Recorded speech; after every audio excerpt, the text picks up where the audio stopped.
नमस्ते mummy papa. तो आज की इंग्लिश एक्टिविटी में आपका स्वागत है। और आज की एक्टिविटी में हम सीखेंगे लेटर ई के बारे में। जी हाँ, लेटर ई कैसा दिखता है? कैपिटल लेटर ई कुछ ऐसा दिखता है। तो पहले एक स्टैंडिंग लाइन, सीधी स्टैंडिंग लाइन बना लीजिए और फिर उसके बगल में 3 स्लीपिंग लाइन्स, एक के नीचे एक। 1 2 3। ये हो गया कैपिटल ई। फिर से बनाइए एक स्टैंडिंग लाइन और फिर एक के नीचे एक 3 स्लीपिंग लाइन्स यानी कि हॉरिजॉन्टल लाइन्स। वर्टिकल यानी standing line, horizontal 1, horizontal 2, horizontal 3। ये बन गया कैपिटल ई। अब देखते हैं स्मॉल ई कैसा दिखता है। तो स्मॉल ई दिखता है थोड़ा थोड़ा स्मॉल सी की तरह। तो स्मॉल सी कैसा होता है, याद करिए। स्मॉल सी होता है एक आधा सर्कल, छोटा सा ऐसा होता है कुछ, है ना। अब इसी में हम इस आधे सर्कल को थोड़ा सा और नीचे लाएंगे और एक छोटा सा स्लीपिंग लाइन बना देंगे। देखिए आधा सर्कल बनाया, थोड़ा सा सर्कल और आगे और फिर एक हॉरिजॉन्टल स्लीपिंग लाइन बन गया स्मॉल ई। फिर से बनाते हैं कैपिटल ई, स्टैंडिंग लाइन, मेरे साथ ट्रेस करिए हवा में। Horizontal line 1, horizontal line 2, horizontal line 3। अब बनाते हैं स्मॉल ई, सेमी सर्कल सी जैसा, उसको थोड़ा और नीचे लेके जाए और एक हॉरिजॉन्टल छोटी सी लाइन बन गया small E. Capital E, small E. Very good. अब मम्मी पापा आप बच्चों को एक थाली में, जैसा हमने पहले भी कर रखा है, अगर रेत या चावल या मिट्टी या आटा ऐसा कुछ भी सूखा चीज दे दें तो बच्चे उंगली से उस थाली में ट्रेस कर पाएंगे लेटर ई। तो अब हमें समझ आ गया ई दिखता कैसा है। अब याद कर लेते हैं ई कहाँ आता है। तो सबसे पहले था ए से, फिर बी से, फिर सी से, फिर डी से। अब आता है ई से। A for E for a.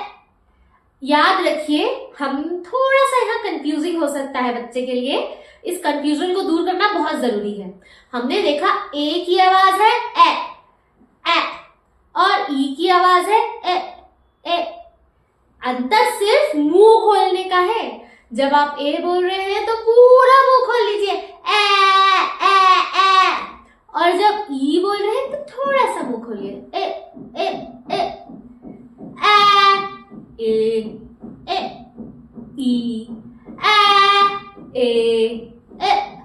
ई। मेरे साथ दोबारा करिएगा।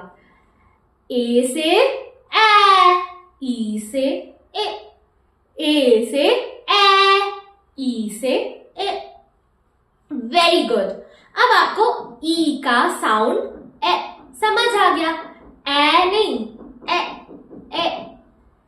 ऐसे थोड़ा कम मुंह खोलना है।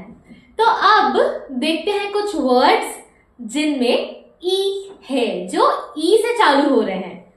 पहला वर्ड एलिफेंट, एलिफेंट एलिफेंट ए।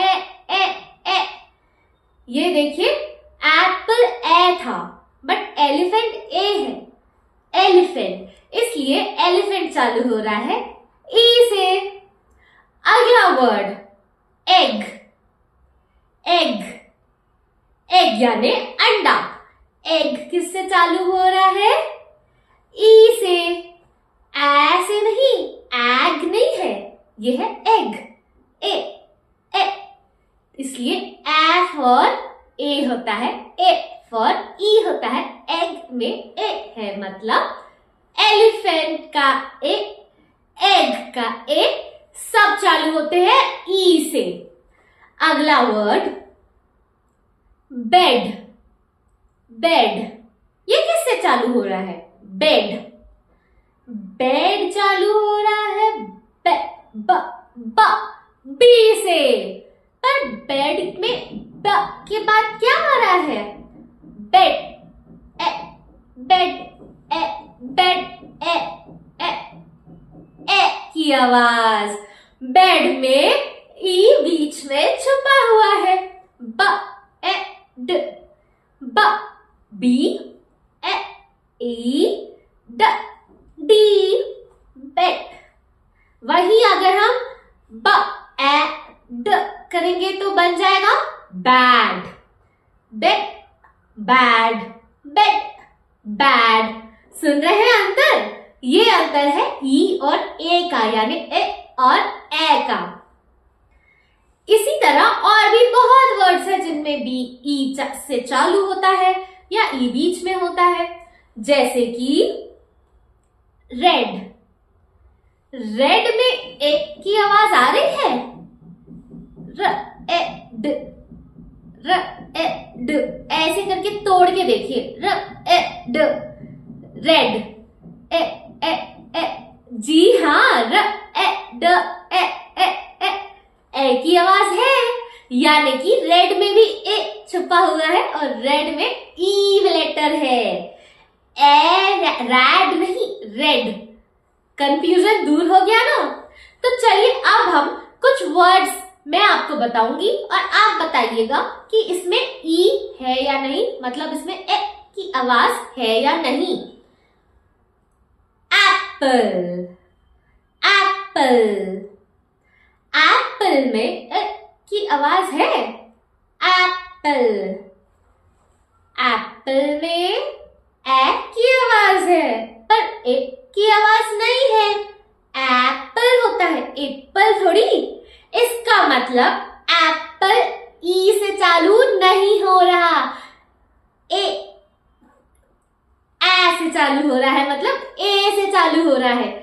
एप्पल होता तो ई होता, एप्पल है इसलिए ए है। अगला वर्ड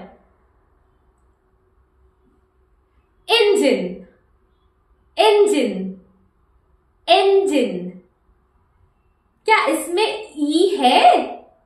इंजन, ए की आवाज सुनिए, इंजन, इंजन, इंजन, जी हाँ, इंजन में ए की आवाज है, इंजन। अगला वर्ड बॉडी, बॉडी, क्या बॉडी में ए की आवाज है? A body, A body, no, body में ए की आवाज नहीं है, इसका मतलब बॉडी में ए की आवाज नहीं है और बॉडी में ई नहीं है। अगला वर्ड पूल, पूल, क्या पूल में ए की आवाज है? पूल, पूल, ए, पूल, ए, नोप, पूल में ए की आवाज नहीं है, मतलब पूल में ए नहीं है और पूल में ई लेटर ए साउंड वाला नहीं है। अगला वर्ड एंड, एंड, एंड, क्या एंड में ए की आवाज है?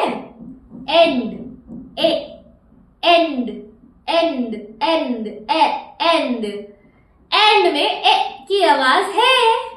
कभी कभी ए और कभी कभी ए जैसा हो सकता है, थोड़ा सा अंतर, पर ए कभी नहीं होगा, इसलिए एंड में ए की आवाज है और एंड ई से चालू हो रहा है। अगला वर्ड एको, एको, क्या एको में ए की आवाज है?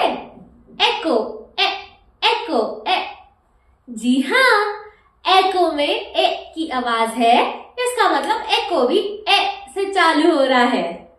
अगला वर्ड एंड। एंड, क्या एंड में ए की आवाज है? And A, and A, and में तो मुंह पूरा खुल जा रहा है। एंड, इसका मतलब एंड में ए नहीं ए है। एंड ई से चालू नहीं, ए से चालू हो रहा है। एक और वर्ड एंटर। एंटर, एंटर, क्या एंटर में ए की आवाज है? एंटर, एंटर में ए की आवाज है। इसका मतलब एंटर ई से चालू हो रहा है। अगर हम इसे बोलते एंटर, एंटर, तो एंटर हो जाता ए से चालू, पर ऐसा कोई वर्ड ही नहीं, एंटर वर्ड है। Very good. अब आपको ई की आवाज भी समझ आ गई। मैं समझ सकती हूँ कि ये थोड़ा सा कठिन है, क्योंकि ए सुनाई देता है और ई ए सुनाई देता है, काफी सिमिलर लगते हैं। पर घबराइए मत, हम दोबारा इसकी और बहुत बार प्रैक्टिस करेंगे तो आपको ई की आवाज अच्छे से समझ आ जाएगी। तो मम्मी पापा, उम्मीद करती हूँ आज की एक्टिविटी में बच्चे को अच्छा कुछ सीखने मिला। आप हमें ये याद से जरूर बताइए कि बच्चे ने ई क्या फिंगर से ट्रेस कैपिटल और स्मॉल किया? अगर सही नहीं किया तो क्या गलती हुई? क्या वो मिट्टी या सैंड या रेत पे उंगली से ट्रेस कर पाए ई को? और ये भी बताइए कि कितने वर्ड्स में वो ए की आवाज ई फॉर ए कितनी बार सही कर पाए और कितनी बार उनसे गलती हो गई। तो चलिए, उम्मीद करती हूँ आप और आपके बच्चे को आज मजा आया। तब अगले लेसन तक के लिए बाय।